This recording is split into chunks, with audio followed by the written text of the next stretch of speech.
Reading with your kids.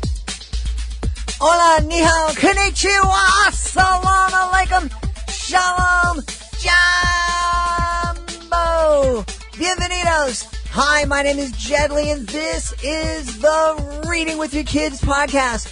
We are coming to you from the beautiful neighborhood of Reedville in the southwest corner of Boston, Massachusetts. Please be sure to subscribe to the show on the iHeartRadio app, on Spotify, on Apple Podcasts, Google Podcasts, wherever you find your podcast. Our guest today is Rob Biddulph. He is the author of the fantastically fun picture book, Odd Dog Out. Before Rob comes in here, we need to let you know that the Reading with Your Kids podcast will be live at Chicago Kids Expo, February 8th and 9th at the Schaumburg Convention Center in Schaumburg, Illinois. This is going to be a fantastic event for everyone in your family. There are hundreds of activities that kids and parents alike will adore and have so much fun in. You can see Jedley's totally interactive magic circus at Kids Expo. You may be called up on stage to be part of the magic. You can also come down to the Reading with Your Kids booth, our totally interactive booth, and find out what it's like to be a guest on the Reading with Your Kids podcast and iHeartRadio Best Kids and Family Podcast nominee. We are going to be recording content for future episodes of the show, and we are going to have so many fun things for you to experience. It's all happening February 8th and 9th, Schaumburg Convention Center, Schaumburg, Illinois. It's Kids Expo. Joining us on the line right now from the beautiful city of London in the United Kingdom. He is the author of a great new picture book called Odd Dog Out. Please welcome to the show, Rob Biddulph. Rob, how are you? Oh, I'm really good. Thank you very much. Thank you for having me. It's a pleasure to be here. I'm really excited to have you on, and I'm really excited to learn all about Odd Dog Out. Tell us all about the story, please. Right. Well, it's a story. Well, first of all, the book is set in a world that is entirely populated by dachshunds, so sausage dogs, or wiener dogs, I think you might call them over there. Yeah. And so that's the setting for the book. It's set in this world full of sausage dogs, and all of these dogs in this particular world, they all sort of dress the same way and they do the same things at the same time, apart from this one sausage dog who is the odd dog out, and whatever she does seems to be at odds with whatever anybody else is doing. And so it's a sort of the book's all about her kind of journey to kind of discovering that it's really good to be yourself and do your own thing. You don't have to follow the crowd. And it's a lot of fun as well. There's lots of nice, fun, colourful illustrations in there. And it was, I got to spend a few months kind of just drawing pictures of sausage dogs, which was, I get paid to do that. It's crazy. Well, I love it. I could have used this book when I was growing up because I was oftentimes the odd dog out. I joke, my favorite color is tie-dye. And, it doesn't drive my wife crazy anymore. She's kind of accepted it, my kids too. But, I just, whatever the fashion is, I seem to like the opposite for some reason. I can't figure it out. Well, I think that's a really good characteristic, isn't it? I mean, you just like to do your own thing, blaze your own trail. I mean, the reason that I wrote the book actually is because I've got 3 daughters, and my youngest daughter had just started at school, and she came home one day and she said to me, you know what? May and Annie, they've got the same packed lunchbox. They've got the same character on their packed lunchbox, and I've got a different one, and I really don't like that. And so I said, well, you know what, actually, it's really good to be different to your friends sometimes and have something different to offer. And that kind of started the whole kind of process and the whole idea for the story. And I thought, you know what, this is a story that is I think can send a really good message to kids. You don't have to follow the crowd. It's really good. It's a good thing to be yourself, have your own identity. And I thought I'd tell the story via the medium of sausage dogs. Of course I did. It's obvious. Well, that was the next question. Yeah. Well, and personally, I love sausage dog. I mean, I love that term. Yeah. I haven't heard it before. We do use wiener or dachshund, but I think I'm going to start using sausage dog myself. But why did you choose this animal to tell the story? Well, it's a kind of a funny story. Way back when I was studying art at university, a friend of mine had a pet sausage dog. His name was Macintosh, and not my friend. The dog was called Macintosh, and we were sort of obsessed with this dog. I don't know why. It was like a really cute little thing, and so we sort of drew cartoons. This was, I'm talking 20 years ago now, but we would draw lots of cartoons of this sausage dog, and so ever since then, in my mind, I've just sort of liked sausage dogs and like drawing pictures of sausage dogs, and so when it came to, it's not an easy thing to explain, but when I had the idea for this story, it just was always going to be the wiener dog that was the star of the story. And I think I know from experience writing my other children's books, I know that dogs are very popular characters in the picture book world, and I just thought, you know what? Sausage. I had the picture at the end, right at the end of the story. There's a double-page spread that is full of lots of different sausage dogs. They're all dressed up in different outfits. You have pirate dogs, and you have a dog on a skateboard. You even have like sort of a Mardi Gras type sausage dog. And that was one of the first images that came into my head when I was thinking about writing this story. And so I think it's actually one of the first images. It's the last image in the book, but it was just about the first image that I drew. And I just loved the idea of having these sausage dogs kind of standing up on their hind legs and sort of hula hooping or whatever it is I wanted them to do. And it just sort of, it's very, when I say it out loud, it sounds like I'm sort of slightly crazy, but, it seems to work. It seems to have gone down very well with my readers. So yeah. Well, I don't know if that's a very good answer. Well, it's a great answer. I'm actually looking at that illustration that you're speaking about, and it's wonderful. And I'm imagining, I'm thinking back to when my daughter would curl up with me on a couch and we'd read a book together, and I imagine we would get to that last illustration, and we would probably spend an hour on it, talking about all the different dogs and the costumes that they're wearing, and if I know my daughter right, way back then, she would have named each one of them. Oh yeah, well that's really great that you say that, actually, because one of the key things when you're writing for this age group is that you have to include lots and lots of detail in the pictures, in the illustrations, because I'm very aware that sometimes my books, they might get read, 3, 4, 5, 6, 7 evenings, bedtimes in a row. And so you need to have lots of detail in there, or things that the reader, either the parent or the child, can kind of spot on the third or fourth reading that they haven't spotted before. And so things like that, that's a great idea. Naming all the sausage dogs on that final spread, that really sort of cheers my heart to hear that, because it means that my books are doing what they're meant to do, kind of thing. So I always like to hide lots of hidden details and lots of layers into my illustrations, so that the books will last as long as possible and people will still get enjoyment from reading them. So great, I'm really pleased to hear that's how you and your daughter would have read the book. Absolutely. Now, this brings up an interesting question. Are you an author illustrator or an illustrator author? Do you see yourself first as an illustrator who writes, or an author who can illustrate? Oh, that's a very good question. I would say an illustrator who writes, because I had before I started doing this for a living, I had a sort of 20-year career working in newspapers and magazines as an art director. So I worked for lots of very famous newspapers and magazines in the UK, and one called the NME, which is a very famous rock magazine. And then I worked for one of the big newspapers over here called The Observer as the art director. So my job was designing the pages, the layout and the pages, and I sort of studied graphic design actually at university at some point, and I did lots of typography and that kind of thing. So I was a very kind of visual person. I didn't really do any writing at all, really, when I was working on the newspapers. So yeah, it was just when my kids were of an age where we were reading them bedtime stories, I suddenly thought to myself, well, I certainly think I could illustrate a children's book.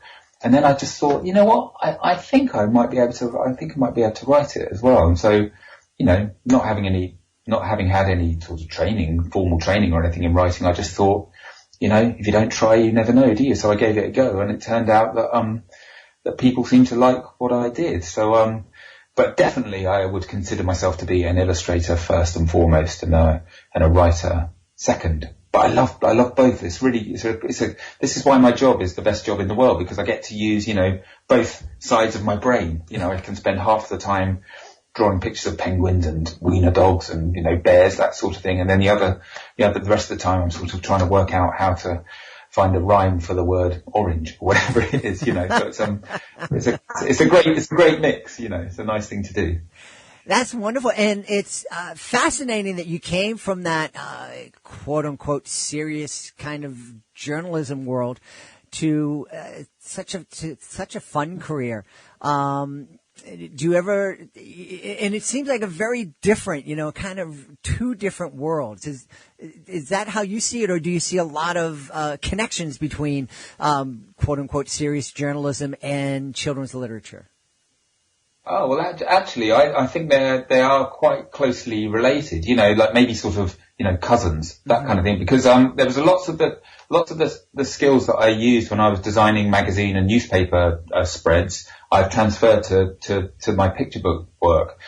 Things like, you have to think about, the thing about magazines and newspapers is you're always thinking about how somebody will consume that product, or that, how somebody will read that particular feature, where the eye will go on the page, or what word would they read first, the headline, and blah, blah, blah. And so it's a very similar thing when you're designing a picture book layout. I really, there was lots and lots of crossover from that point of view. And, the kind of people that you work with as well are very, very similar, actually. They're very kind of creative. The audiences are different, but, you're still trying to engage with your reader in exactly the same way, even though, in one of these worlds, the reader is, sort of like somebody in their mid-40s who works, in accounts or whatever. And in another world, it's a 4-year-old child who's just started at kindergarten, but there's very similar, there's lots of crossover actually in the worlds. And, I definitely think working in newspapers and magazines has helped me in my picture book career. No question. Well, I know a lot of 40-year-olds in my life who could actually probably benefit from sitting down and reading a book like Odd Dog Out and just kind of chilling a little bit. Definitely. Yeah, I think picture books are, people say how, what age are your books for? And I say, 4 to 94, really. I think, a good picture book can you can apply the lessons or the messages in a good picture book to your life, no matter how old you are. So, and of course, when we write a picture book, we are writing, you want the child to engage with the story. Of course you do. But equally, we're very aware that it's often the parent or the teacher or the librarian who will be the one who's making the decision to buy the book or to, get the book out of the library. So, you're trying to appeal to two very different audiences. So, I feel very lucky that somehow I've managed to stumble, across this kind of sweet spot where children like my books, but adults don't, they're quite happy to have the book, on the shelf in their house as well. So, yeah. Yeah. Well, it's so true. And again, remembering back to when my kids, many, many years ago, when my kids were, wanting me to read them a picture book every night. And yeah, there are definitely certain books that I would enjoy reading just as much as the kids would enjoy listening to.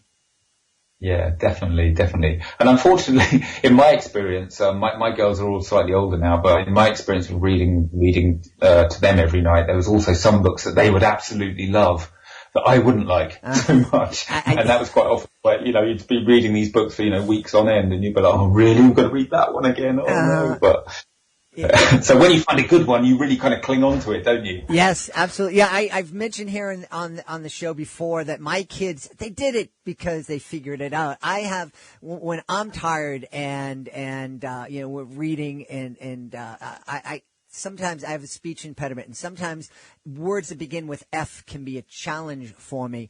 And for some reason, they used to, when I was especially tired, they would always pick up Dr. Seuss's Fox and Socks. And that was just a nightmare. And I would look at them sometimes and go, you did this on purpose. They did on purpose. Of course they did. Of course they did. Well, I love the book. That's a great book, by the way. Dr. Seuss, one of my heroes. He was one of the people that really inspired me to do this, actually. I mean, I think my favorite ever children's book is How the Grinch Stole Christmas. I just think it's like the perfect children's story, actually. It's so funny, and the rhymes are so good. So when I'm writing my rhymes, I always have Dr. Seuss in the back of my mind and say, would he let this one go through? If it's a no, then it doesn't go through, you know. Well, I think you can't get a better role model than Dr. Seuss if you're looking to be a children's author, I think.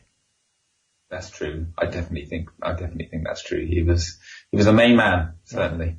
Well, Odd Dog Out is not your first book, and you also illustrate for other authors as well. And one of the books that caught my eye that I think a lot of our listeners would be familiar with is Flat Stanley. Flat Stanley, yeah. Well, I've done that. That's a relatively recent thing. I've done how many books? I think I did six of the young fiction books, the original 6 stories that Jeff Brown wrote. I've re-illustrated them for a modern market, and that was really good fun. And I've also done a picture book version of the original story, the Flat Stanley story. So that was really great, actually, to take those books and crowbar it into a kind of the picture book format. And it's been really good. So I remember the books. I remember the Tony Ungerer illustrations I grew up with, were really, they're some of my formative memories of reading, came from those stories. So it was a huge honor to be able to work on those books over here in the UK. So, it was great. And, my illustrations, they had to go in front of the Jeff Brown estate, and they had to approve my work. So when they did, that was a real kind of like, I really wore that as a badge of honor. I told everyone about that. That was really exciting. So yeah, I'm very proud to have done those books. That's wonderful. Now, one of the books, as I'm looking at your website and looking at the library of books that you've created, one that just kind of jumps out at me is Give Peas a Chance. Can you tell us a little bit about that? You see what I did there? I do like a pun. These books, I've done a series of books. There's 3 of them that have come out over here in the UK, and the series is called The Dinosaur Juniors, and it's about a bunch of baby dinosaurs that are kind of learning all those life lessons sort of very early on. And the idea being, of course, that the children who read the books, they're slightly younger than my regular picture books, actually. So they're sort of for the real preschool kids, 2 or 3 year olds. And the idea is that, these dinosaur characters will face some of the sort of the things that children will come up against in their young lives. And one of them is not wanting to eat your vegetables. And so it's a little parable about a dinosaur called Nancy who doesn't want to eat her peas. And so it's a story about how she tricks all her friends into eating the peas for her. It's a bit like, Tom Sawyer painting the white fence, is that kind of thing, but with eating peas. So it's a nice little story, actually. So yeah, I really like those stories. I'm working on a picture book at the moment, and when I finish this one, I'm gonna write the 4th Dinosaur Junior book. So it's always nice to revisit characters that you've written for before. So yeah, I'm looking forward to that. Awesome. Now, theoretically, folks in the UK and the United States speak the same language, but there's a lot. There's a lot that we don't understand. Not so much in Boston. We're more familiar, or at least I'm more familiar with a lot of phrases and words that are used in the UK. Yeah. But do you find that your books easily translate over here for American audiences, or do you have to kind of create a US version of your books? They pretty much go through pretty much exactly the same. There's a few little bits here and there There's a few little spelling things, we say mum, M-U-M, and you guys say mom, M-O-M. So there's a few little changes, things like that. And there's some, I can't think of any specific examples, but the odd little phrase here and there that we use. I'll probably use some in this podcast, actually. Your listeners are saying, what on earth is he talking about? But, there's a few little bits and pieces that that are meaningless to you guys over there that might get tweaked, but nothing major. No, pretty much they tend to go through quite cleanly. I do think about it when I'm writing, actually. I sort of do. I quite often, I work in I've got one of these nice sort of Scandinavian shed things at the end of my garden, which is where I do all my writing, my illustrating. And so I'm in here on my own, and I spend most of the time kind of talking to myself, because these rhyming stories, the read aloud element of these stories is hugely important, not just for,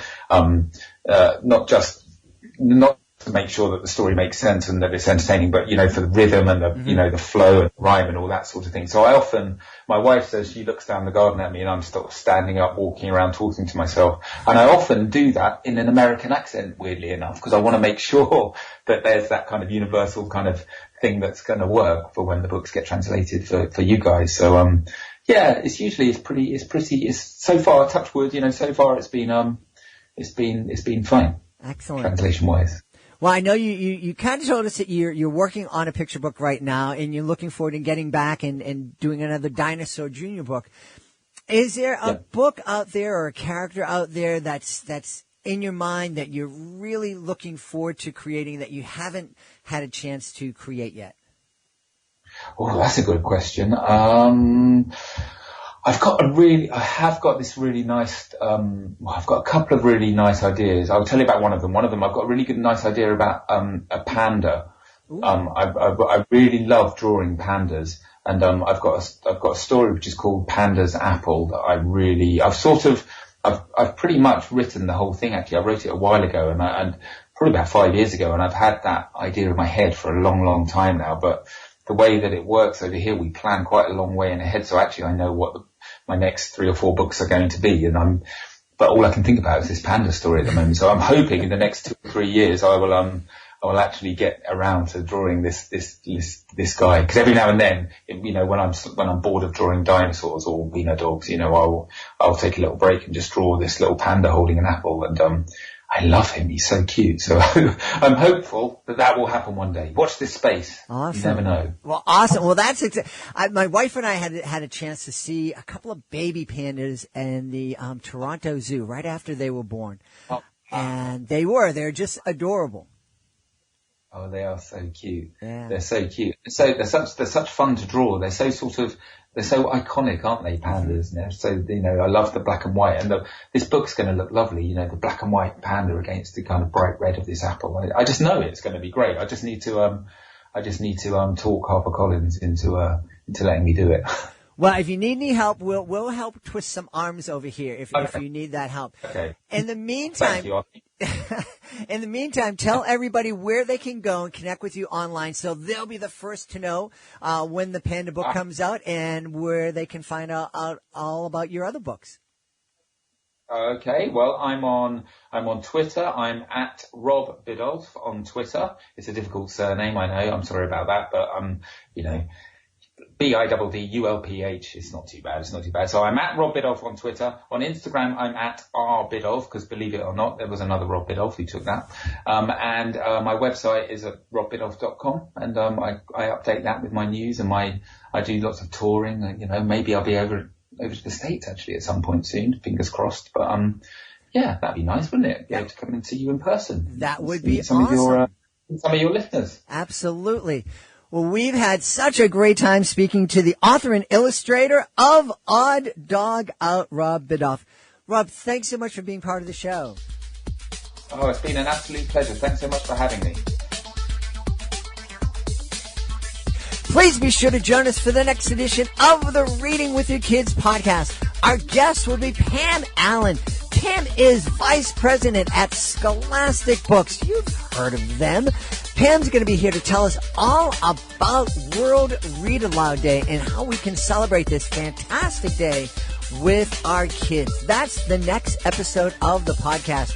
Hey, you know, when you're reading a book aloud to your kids, you want to make sure that that book is worthy of your attention and of your time.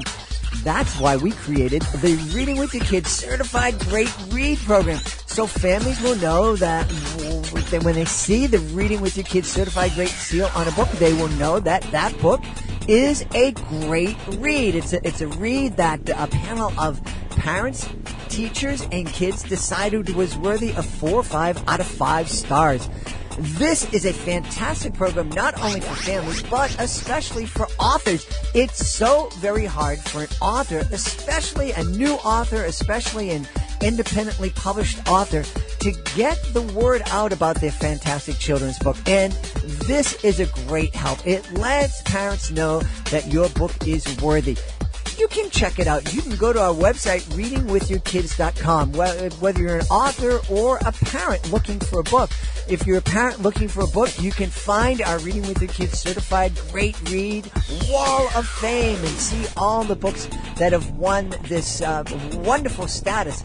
And if you are an author, you can find out how you can submit your book to our wonderful panel.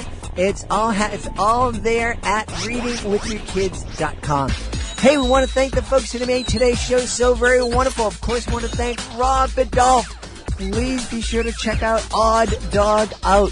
I want to thank my amazing producer, Fatima Khan. You can read her blog at readingwithyourkids.com.